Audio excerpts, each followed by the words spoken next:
أهل الجنة ثلاثة. تدبر هذا الحديث وربما تستمع إليه لأول مرة. أهل الجنة ثلاثة: ذو سلطان مقسط متصدق موفق، حاكم عادل متصدق على رعيته وعلى الفقراء موفق في حكمه. ذو سلطان مقسط متصدق موفق، ورجل رحيم رقيق القلب لكل ذي قربى ومسلم. ورجل رحيم رقيق القلب لكل ذي قربى ومسلم، وعفيف متعفف ذو عيال. في رواية مسلم من حديث أبي هريرة أنه صلى الله عليه وسلم قال: يدخل الجنة أقوام أفئدتهم مثل أفئدة الطير، أصحاب قلوب رقيقة لا غلظة فيها ولا قسوة، فضلا عن تحقيقهم التوكل على الله جل وعلا. بل وعلى قدر ما يكون في القلب من إيمان وخير تكون النجاة من النار. على قدر ما يكون في القلب من إيمان وخير تكون النجاة من النار، كما في الصحيحين من حديث أنس أنه صلى الله عليه وسلم قال: يخرج من النار من قال لا إله إلا الله وفي قلبه وزن شعيرة من خير، أي وزن حبة من شعير أو من بر وهو القمح. ويخرج من النار من قال لا إله إلا الله وفي قلبه وزن برة من خير. ويخرج من النار من قال لا إله إلا الله وفي قلبه وزن ذرة من خير، وفي لفظ وزن ذرة من إيمان.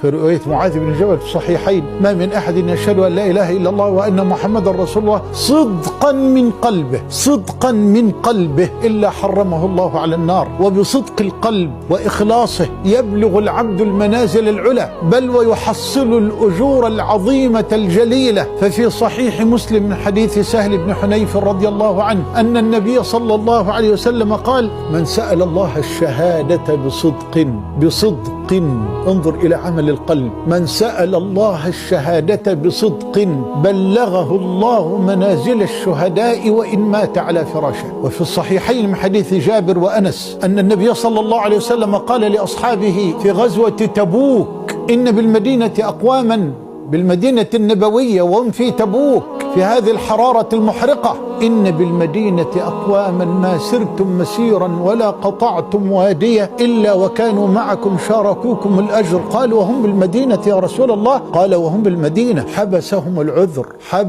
العذر. فالسير إلى الله تعالى في الحقيقة هو سير القلوب وليس سير الأبدان. فإذا توقف الإنسان عن السير ببدنه لعذر أو لمرض أو لعارض يمنعه، فإنه يبلغ بقلبه وصدق نيته ما لا يبلغه السائرون ممن لم تخلص قلوبهم وتتذوق حلاوة الصدق والإيمان. كما قال شيخ ابن القيم: قطع المسافة بالقلوب إليك لا بالسير فوق مقاعد الركبان. وفي الصحيحين: إنما الأعمال بالنيات وإنما لكل امرئ ما نوى، والنية محلها القلب كما كررت مرارا، ولله در القائل: يا راحلين إلى البيت العتيق لقد سرتم جسوما وسرنا نحن أرواحا، إنا أقمنا على عذر نكابده ومن أقام عن عذر كمن راح. ولذا كان نبينا صلى الله عليه وسلم يكثر في دعائه أن يثبت الله قلبه على دينه، كما في الحديث الصحيح الذي رواه أحمد من حديث أم سلمة رضي الله عنها قالت: كان أكثر دعاء النبي صلى الله عليه وسلم: يا مقلب القلوب ثبت قلبي على دينك. فقالت: قلت يا رسول الله ما أكثر دعائك يا مقلب القلوب ثبت قلبي على دينك؟ قال: يا أم سلمة، إنه ليس آدمي إلا وقلبه بين أصبعين من أصابع الله، إذا شاء الله أقامه وإذا شاء الله أزاغه.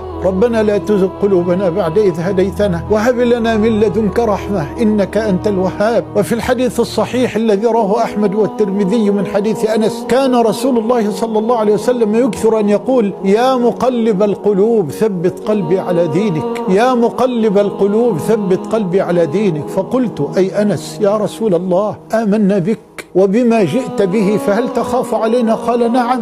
قال: نعم، إن القلوب بين أصبعين من أصابع الله يقلبها كيف يشاء، وما سمي القلب قلبا إلا من تقلبه، فاحذر على القلب من قلب وتحويل. وفي صحيح مسلم حديث عبد الله بن عمرو أن النبي صلى الله عليه وسلم قال: إن قلوب بني آدم كلها بين أصبعين من أصابع الرحمن كقلب واحد يصرفه حيث يشاء. ثم قال رسول الله صلى الله عليه وسلم: اللهم مصرف القلوب صرف قلوبنا على طاعتك. وفي رواية النسائي بسند صحيح عن ابن عمر قال: كان يمين النبي صلى الله عليه وسلم التي يحلف بها لا ومصرف القلوب. وفي رواية البخاري: لا ومقلب القلوب. وكان صلى الله عليه وسلم يقول: اللهم اجعل في قلبي نورا، اللهم اجعل في قلبي نورا. وفي الحديث الذي رواه الترمذي وابن ماجه بسند صحيح من حديث ابن عباس كان من دعائه صلى الله عليه وسلم: رب تقبل توبتي، رب تقبل توبتي،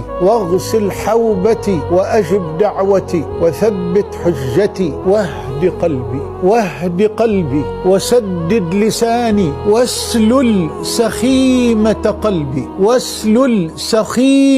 قلبي، أي طهر غش قلبي وغله وحقده وحسده إلى غير ذلك من الأمراض التي تملأ القلوب وأصحابها لا يشعرون.